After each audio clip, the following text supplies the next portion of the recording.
আজকে শোনাব মিশরের ঐতিহাসিক এবং বিশ্বের সপ্তম আশ্চর্যের অন্যতম ও রহস্যে ঘেরা পিরামিডের কথা। এটি মূলত প্রাচীন মিশরীয় সভ্যতার প্রতীক, যা প্রায় ৪,৫০০ বছর আগে নির্মিত হয়েছিল। প্রাচীনকালে পিরামিডগুলো মূলত মিশরীয় রাজাদের সমাধি হিসাবে ব্যবহৃত হতো, যেখানে তাদের দেহ সংরক্ষণ করা হতো মমি আকারে।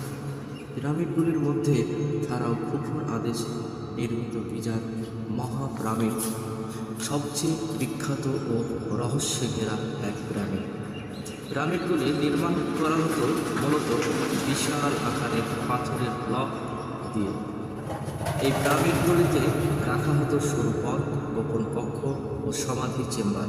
এই পিরামিডগুলি শুধু স্থাপত্যের কীর্তি নয়, বরং প্রাচীন মিশরীয়দের গণিত, জ্যামিতিক ও প্রকৌশলের চমৎকার উদাহরণ। আধুনিক যুগেও এটি পর্যটকদের আকর্ষণের কেন্দ্রবিন্দু এবং ঐতিহাসিক গবেষণার গুরুত্বপূর্ণ বিষয়।